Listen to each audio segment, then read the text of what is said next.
ಮಾಲಿನ್ಯ ನಿಯಂತ್ರಣ ಮಂಡಳಿ ಯಾವುದಾದ್ರೂ ಒಬ್ಬರು ಈ ರೀತಿಯಾಗಿ ಕ್ರಮಗಳನ್ನು ಸರಿಯಾಗಿ ಮಾಡದೇ ಇದ್ರೆ, ನಿಯಮಗಳ ಆಧರಿಸಿ ಮಾಡದೇ ಇದ್ರೆ ಎಷ್ಟು ಬಾರಿ ಅವ್ರಿಗೆ ಎಚ್ಚರಿಕೆ ಆದಂಥ ಒಂದು ನೋಟಿಸ್ಗಳನ್ನು ಕೊಡುತ್ತೆ ಅಂತ? ಅದು ಕನಿಷ್ಠ 3 ಬಾರಿ ನಾವು ಅವಕಾಶ ಕೊಡಬೇಕು.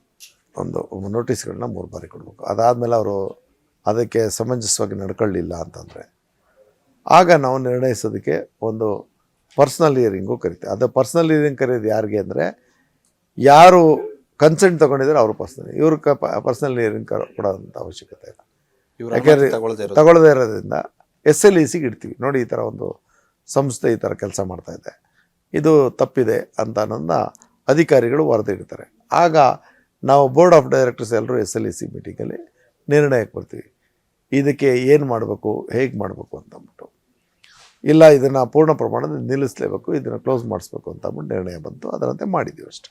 ಸರ್, ಕಳೆದ 1.5 ವರ್ಷದಿಂದ ಹಿಂದೆ ಅವ್ರಿಗೆ ನೋಟಿಸ್ ಕೊಟ್ಟಿರೋದು. ಆದರೆ ಆ ಸಂದರ್ಭದಲ್ಲಿ ತಾವು ನರೇಂದ್ರ ಸ್ವಾಮಿ ಅವರು ಅಧ್ಯಕ್ಷರಾಗಿರಲಿಲ್ಲ.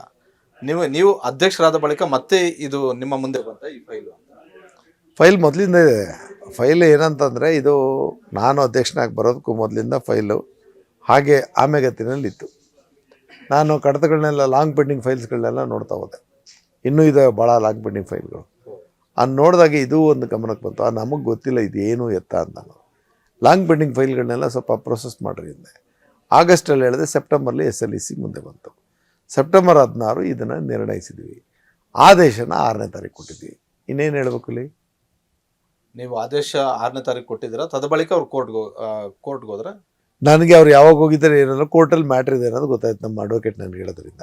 ಈಗ ಇವತ್ತು ಏನಾಗಿದೆ ಏನೋ ತಿಳ್ಕೊಂಡು ಆಮೇಲೆ ನಾನು ಮಾತಾಡ್ತೀನಿ. ಸರ್, ಈಗ ಕ್ಲೋಸ್ ಆಗಿದೆ, ಬಿಗ್ ಬಾಸು ಕ್ಲೋಸ್ ಆಗಿದೆ, ಜೊತೆಗೆ ಸ್ಟುಡಿಯೋನು ಕೂಡ ಕ್ಲೋಸ್ ಆಗಿದೆ. ಓವರಾಲ್ 30 ಎಕರೆನೂ ಕೂಡ ಯಾವುದೇ ಕೆಲಸಗಳು ಕೂಡ ಆಗ್ತಿಲ್ಲ.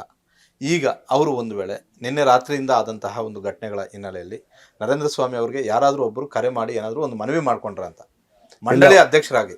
ಇಲ್ಲ, ಅವರು ಒಬ್ಬರು ಯಾರೋ ಲೀಗಲ್ ಅಡ್ವೈಸರ್ ಅಂತ, ಸರ್ ನಿಮ್ಗೆ ಟೈಮ್ ಬೇಕು ಅಂತ ಕೇಳಿದ್ದಾರೆ, ನೀವು ಬಂದರೆ ಬನ್ನಿ, ನನಗೆ ಯಾರು ಬೇಕಾದ್ರೂ ಭೇಟಿ ಮಾಡ್ಬೋದು ಅಂತ ಹೇಳಿದ್ರು ಅಷ್ಟೇ. ಬಟ್ ಒಂದು ಕಡೆ ಕೋರ್ಟಲ್ಲೂ ಇದೆ ಅರ್ಜಿ, ಅವ್ರಿಗೆ ಬಿಟ್ಟಿದ್ದು, ಅದಕ್ಕೆ ನಾನು ಯಾಕೆ ಉತ್ತರ ಕೊಡಲಿ? ಅಲ್ಲ, ಮತ್ತೊಂದು ಕಡೆ ನಿಮ್ಮ ಹತ್ರನೂ ಮನವಿ ಮಾಡ್ತಿದ್ದೀರಾ? ತಪ್ಪು ಬರಬಾರ್ದು ಅಂತ ಏನಿಲ್ವಲ್ಲ. ಬಟ್ ಕೋರ್ಟಲ್ಲಿ ನಿರ್ಣಯ ಆದಾಗ ಅದರಂತೆ ನಾವು ಕ್ರಮ ಮಾಡ್ತೀವಿ ಅಷ್ಟೇ. ನರೇಂದ್ರ ಸ್ವಾಮಿ ಅವರು ಅಧ್ಯಕ್ಷರಾದ ಬಳಿಕ, ಮಾಲಿನ್ಯ ನಿಯಂತ್ರಣ ಮಂಡಳಿಯ ಅಧ್ಯಕ್ಷರಾದ ಬಳಿಕ ಎಷ್ಟು ಪ್ರಕರಣಗಳನ್ನು ನೀವು ಸಾಲ್ವ್ ಮಾಡಿದ್ರ? ಎಷ್ಟು ಕಂಪನಿಗಳಿಗೆ ಈ ರೀತಿಯಾಗಿ ಅರ್ಜಿ ನೋಟಿಸ್ಗಳನ್ನು ಕೊಟ್ಟಿದ್ದೀರಾ ಅಂತ? ಒಟ್ಟಾರೆ ಪ್ರಕರಣಗಳ ಸಂಖ್ಯೆ ಹೇಳಕ್ಕೆ ಹೋದರೆ 1000 ಮಾಡಿದ್ದೀನಿ. ಓಕೆ. ಆದರೆ ಅದರಲ್ಲಿ ಕ್ಲೋಸರ್ ಆರ್ಡರ್ ಕೊಟ್ಟಿರೋದೇ ಸುಮಾರು 152 ಕೊಟ್ಟಿದ್ದೀವಿ. 152 ಎಲ್ಲ ನಿಯಮಗಳನ್ನು ಪೊಲ್ಯೂಷನ್ ಕಂಟ್ರೋಲ್ ನಮ್ಮ ಹತ್ರ ಬರಬೇಕಾದ್ರೆ ಎಲ್ಲ ಫಾರ್ಮಾಲಿಟೀಸ್ನ ನಮ್ಮ ಅಧಿಕಾರಿಗಳು ಮಾಡಿ ಫೈನಲ್ ಆಗಿ ನಮ್ಮ ಅನುಮೋದನೆ ಪಡ್ಕೊಳ್ಳೋಕ್ಕೆ SLEC ಬರೋದು. ಅಲ್ಲಿ ನಾವು ನಿರ್ಣಯ ಕೈಗೊಳ್ಳೋದು.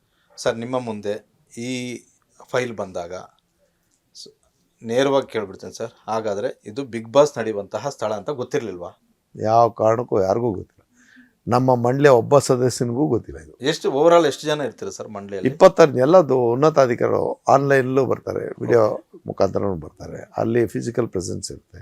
ವಿವಿಧ ಇಲಾಖೆಯ ಮುಖ್ಯಸ್ಥರುಗಳು, ಅಂದರೆ ಅಡಿಷನಲ್ ಚೀಫ್ ಸೆಕ್ರೆಟರಿ ಅಥವಾ ಪ್ರಿನ್ಸಿಪಲ್ ಸೆಕ್ರೆಟರಿ, ಮತ್ತು ನಮ್ಮ ಮಂಡಳಿಯ ನಾಮನಿರ್ದೇಶಿತ 3 ಜನ ಸದಸ್ಯರು, ಮಂಡಳಿಯ CEOಗಳು ಮತ್ತು ನಮ್ಮ ಮೆಂಬರ್ ಸೆಕ್ರೆಟರಿ, ಇಷ್ಟು ಜನ ನಾವು ಕೂರ್ತೀವಿ. ನನ್ನ ಅಧ್ಯಕ್ಷತೆಯಲ್ಲಿ ಆ ಸಭೆ ನಡೀತಿದೆ.